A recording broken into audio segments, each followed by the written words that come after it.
जय शिवराय। मी सचिन हवळे पाटील। आता नुकताच हायकोर्टाचा निर्णय आलेला आहे। ॲडव्होकेट राजे गायकवाड यांनी जे गुणरत्न सदावर्तेच्या विरोधात आता आपली याचिका हायकोर्टात चालू होती। गुणरत्न सदावर्ते यांचं म्हणणं होतं मनोज जरांगे पाटील यांचं आंदोलन गुंडाळून टाका, पण आपल्या वकिलांनी बाजू व्यवस्थित मांडली, पण कोर्टाने काही ताशेरे ओढले ज्यामध्ये आपल्यामध्ये काही समाजकंटक घुसलेले आहेत, ते गाड्या अडवत आहेत, पोलिसांना त्रास देत आहेत, त्यामुळे मनोज जरांगे पाटील यांचं आंदोलन संपवा अशी त्यांची मागणी होती। भावांनो, हा लढा गेल्या 2 वर्षापासून अत्यंत शांततेमध्ये मनोज जरांगे पाटील लढत आहेत आणि आपण कायदा सुव्यवस्था बिघडणार नाही याची खबरदारी घ्यायचं कारण आपण आहे, कारण आपण आपल्या लेकरा बाळांच्या उद्धारासाठी या ठिकाणी आलेलो आहे। काही लोक आपला गैरफायदा घेत आहेत। एक महिला पत्रकार यांना छेडछाड झाली, त्यांनी ही तक्रार केली, त्यामध्ये आपल्या समाजकंटकांनी कोणीतरी हे केलेलं आहे, पण मराठा समाजाने हे केलेलं नाही, हे आपण सिद्ध केलेलं आहे। छत्रपती शिवाजी महाराज टर्मिनस या ठिकाणी काही समाजकंटक हे धिंगाणा घालतायत आणि त्याचे बळी आपण पडत आहोत। ते ओळखा, ताबडतोब त्यांना पोलिसांच्या ताब्यात द्या, त्यांची बाजू घेऊ नका, कारण आपल्या मराठा समाजाला याचा दोष लागतोय। आपण जे आपले आजारी पडलेले बांधव आहे त्यांच्यापर्यंत आपण पोहोचण्याचा प्रयत्न करत आहे, पण या हायकोर्टाच्या निर्णयाकडे आपण सगळे लक्ष देऊन होतो। आत्ता ॲडव्होकेट राजे गायकवाड यांचं मी ऐकलं की त्यामध्ये वीरेन पवार आणि मनोज जरांगे पाटील यांना नोटीस काढण्यात आली। तुम्ही 6 कोटी मराठे मनोज दादासाठी या ठिकाणी आले आणि मनोज दादाला या ठिकाणी नोटीस काढण्यात आली। कशामुळं? तुमच्या हुल्लडबाजीमुळं, तुमच्या या चुकीच्या वर्तनामुळं।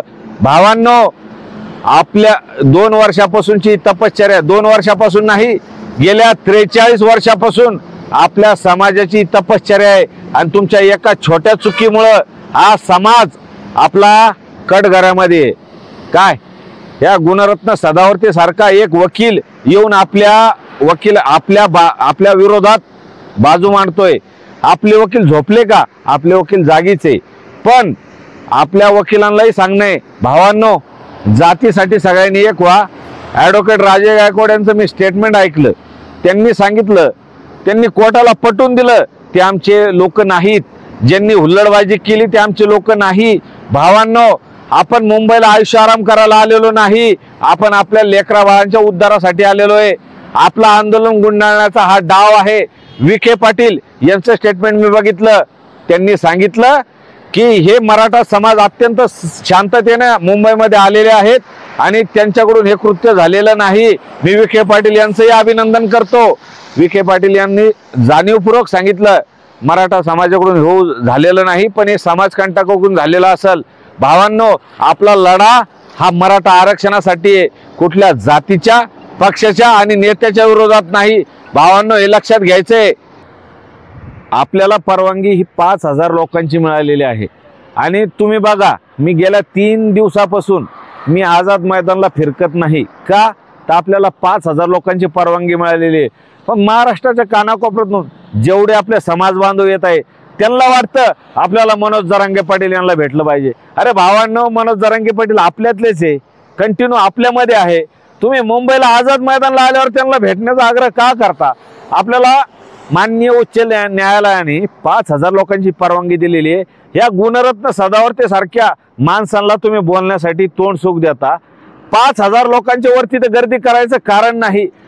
छत्रपती शिवाजी महाराज टर्मिनस या स्टेशनला जे आपले बांधव बसलेले, शांततेच्या मार्गाने बसलेले, पण काही तिथं हुल्लडबाज, काही तिथं समाजकंटक हे येऊन आपल्यामध्ये धिंगाणा घालतायत, त्यांना ओळखा। ते तुमचे माथी भडकवत आहे, ते कोणीतरी हायर केलेले तुमच्यामध्ये हे विघ्न संतोषी लोक येऊन तुमच्या आंदोलनाला गालबोट लावण्याचा प्रयत्न करत आहे।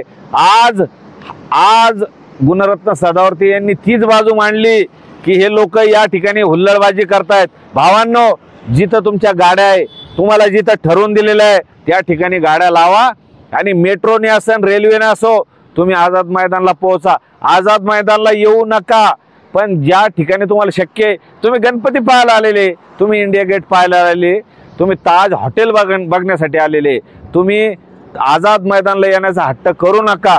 आपण आपल्या लेकरा बाळांच्या उद्धारासाठी, कल्याणासाठी या ठिकाणी आलेलो आहे. भावांनो, हे लक्षात घ्या. जर हे आंदोलन संपलं, या वेळेला जर मराठा हरला तर आरक्षण हरलं. त्यामुळे भावांनो, काळजी घ्या. आपल्या विरुद्ध फार मोठं षडयंत्र रचलं जात आहे. त्यामुळे भावांनो, काळजी घ्या. आणि सगळ्यांनी मनोज जरांगे पाटील हे जे सांगतायत त्याला फॉलो करा. आता उच्च न्यायालयाने जे आदेश दिले, कारण हे सदावर्ते सारखे लोक आपल्या विरोधात आहेत. आणि मी तुमच्या लोकप्रिय चॅनलच्या माध्यमातून सगळ्या आपले वकील जे बांधव आहेत त्यांना सांगतो, आता नाही तर कधी नाही. तुम्ही ही शेवटची लढाई आहे. तुम्ही जर घाबरून घरी बसले तर हे सदावर्ते सारखे बोकाळतील आणि आपल्या आंदोलनाला गालबोट लावतील, आपला मराठा समाजाचं आंदोलन संपवतील. भावांनो, तुम्ही आमच्या पाठीशी उभं राहा. आम्ही गावखेड्यातून तुमच्या भरोश्यावर मुंबईमध्ये आलेलो आहे. आणि भावांनो, मुंबईच्या एकाही बांधवाला आपल्यामुळे अडचण निर्माण होणार नाही याची काळजी घ्यायची आहे. जय शिवराय.